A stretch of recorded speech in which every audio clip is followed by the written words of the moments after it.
I upgraded my buttons right here and there, my flipper buttons, to LED buttons, but ignore those extra wires. Basically, these are the stock wires, and these other wires right here are for lighting up the LEDs. And so if you ever need to replace the button, you have to use adjustable wrench like this one, and I believe it's 1 1/4 inch. Turn it counterclockwise just a little bit, and then you should be able to loosen this nut right here. And then using needle nose pliers, you can actually reseat these connections. But if this is bent or these connectors are damaged, you may have to replace the button, and make sure the wires are secure in here too as well. So these wires feel pretty secure. And so to remove this, you just push down on the center tab to unlock it from the connector, just like that. And then you want to do the same right here, just like that. But there's nothing wrong with this button, so I'm not going to replace it today.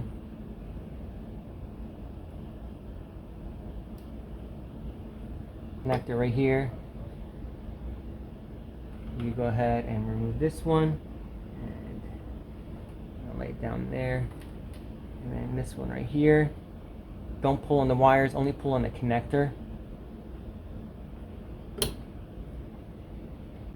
Take a picture of how the plugs go back in, because some of these are not labeled. You don't pull too hard, just wiggle it off and it should come straight off, and then you're good. And then the last one is right here. Here we go. And then let's go ahead and replace this. So we're gonna remove this screw right here.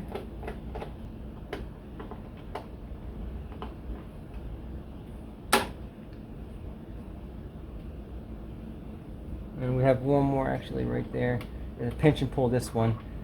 That one's a latch plug.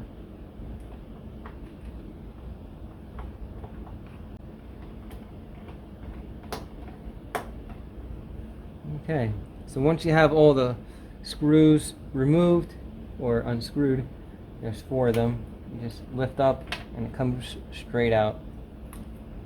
Fairly easy. And you can check if you have a meter, you can check this fuse and see if the fuse is good. Sometimes you'll see scorching, and I'll let you know also as well. And this fuse actually looks pretty good. But usually if the fuse is bad, something caused the fuse to pop. So keep that in mind.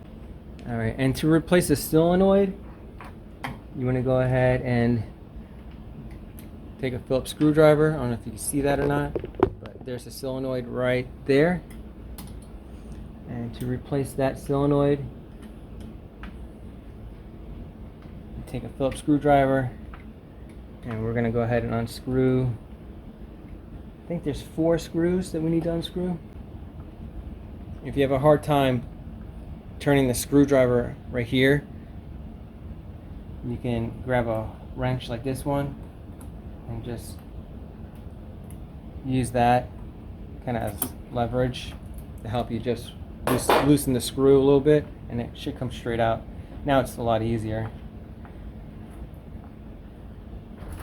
And then once again, grab the wrench and then just quarter turn. This should do it, and that screw should come straight out.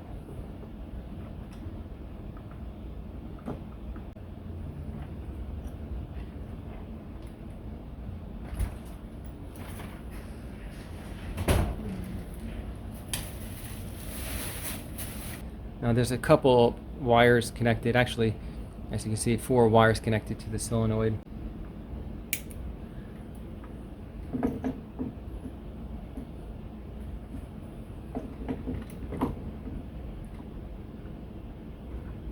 Make sure when you cut this you use light, and make sure you don't damage the wires.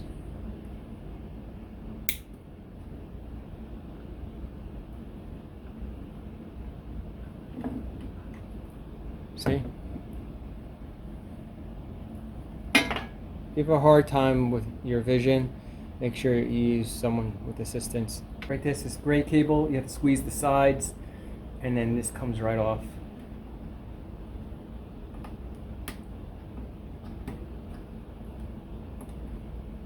Make sure the red wire is to the left side when you plug it back in. And then this cable connection comes out. The next one is this one.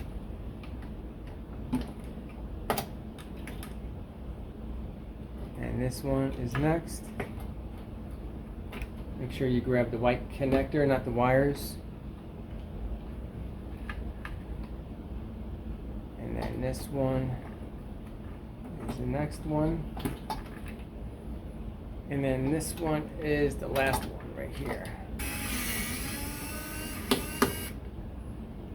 The post might come out with the screw.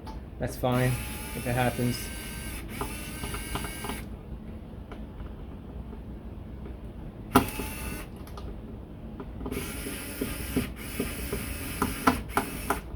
There we go. I got them all out. And then grab the board.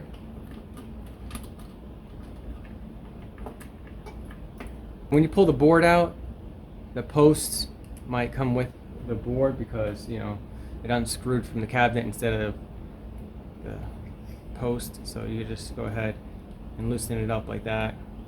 Go ahead and just screw it back into the cabinet. Now when you connect these connections right here, they only plug in one way. See the grooves right here?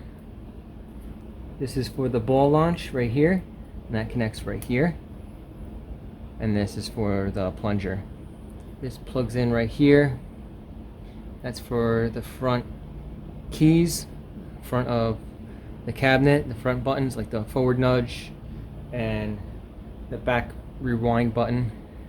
And this is for the D-pad on the stock control panel right here. This connection right here, and it's coming from the right vibration control board, so you know it plugs into the right side right here.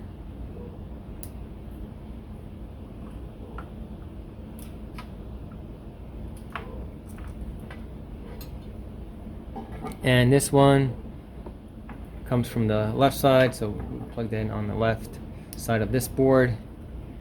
And then now the last thing we have to really connect is that gray cable that goes to the motherboard. Okay, and then let's go ahead and plug this one in. And there should be a notch. Yeah, there's a notch right here and a groove right here, so we know it goes this way. Make sure you grab the bottom of the board and just push down flush. Make sure it clicks on. So these are all the connections, as you can see right there. And let's go lay it down. Make sure there's no wires or screws in the way.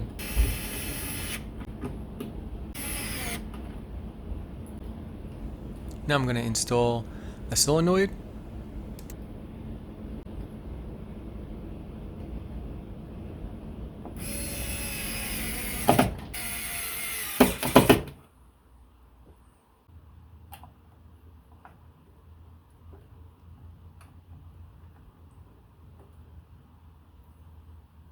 Alright, that one's tightened. Alright, so using this board as reference, you can actually grab these wires and pull on them, and you see where they're going. It goes to the top right of the board, and the nudge buttons right here, if you pull those are next to the flipper button. And so we know that this right here is the left flipper button connection right here. And so according to that, that black wire is to the right. And so plug in just like this. If this helps, use this wire diagram for reference. Okay, with the black wire to the right. And as you can see, it goes to the left flipper button. And then this one, as you can see, is the right flipper button. And you pull on that and you can see it's actually tugging on right here. And so do the same for the right nudge. Pull on that and you can see it's connected right next to that connection right here. And so we have this connection, which is the left nudge button, And with the black wire, it looks like the black wire is going to the right side. And let's go ahead and do the same right here. The black wire is going to the right side. And make sure these are in really good. If they're loose, then you can go ahead and use a micro flathead screwdriver and then tighten that screw in there, and it should bite down on the wire connection and make it secure. The green and black cable, and it's, you can see I got one right here, and I got a green and black cable right here. If you're colorblind, you might have to ask someone's help. And so right here, you can see that the black wire is facing toward me, and it says on the board right here, negative and positive, and so the negative is the black, and so let's go ahead and plug that in, just like that. Make sure these are good. This one is blue and a black one. Yeah, this one's blue and black. So the next one we're going to plug in, coming from here, coming from the same spot. That's the center button control board right here. And that plugs in right here, and it tells you negative, positive on the board. And then so it plugs in like this. And the negative, of course, is the black wire. So you can see the power supply cable that goes right here. The black wire is going to the right side, and that plugs in right there in the bottom right. I had to plug that in last because that's a short cable. And so we have two more cables to plug in. And so we have this cable right here, which is two red cables. That goes to the solenoid. And right here, we got this cable coming from the solenoid. That obviously plugs in right here. This one says ground, so that's going to be the negative. And this is a 3-terminal connection right here. So make sure it says G and D, ground, and that matches up with the black wire. Just like that. So we only have two more connections. That's the power connection from the power supply going to the vibration control board. And then we have this connection right here.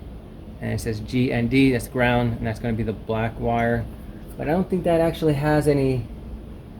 Now this is going to the coil, so that's not, doesn't have any polarity to it. But if you look at it, looks like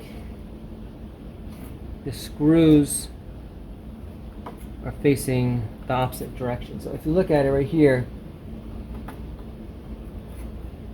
looks like it's plugged in like this. So it is actually plugged in like this, as you can see right there. Let's go ahead and plug that in, and see these silver screws that should be facing toward you. And just like this right here, this one as well is the same way. Looks like the connection is similar. So that's how that goes. And let's go ahead and screw it in and plug in the power cable last.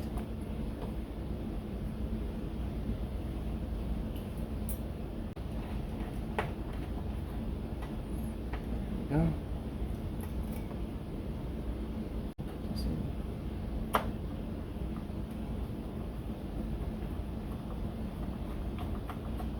There we go. And then now we can plug in the last one right here last. And if you look at that connection right here on this side, you can see that the black wire goes toward the right side. And on this board it says ground, G and D, and it goes to the right side. So you want to make sure that black wire is facing toward the right side. And that plugs in last for power. Double check and make sure you have all the connections in.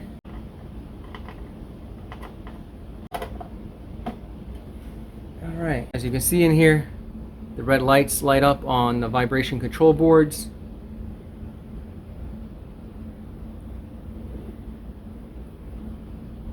Everything looks good. Let's go to health check. like that, and start. Left nudge, left flipper, right nudge, and yeah, this all works, and this works, and this works. And the exit, you press these two. That's how you do it. Hopefully this video helped you out. If it did, give me a thumbs up.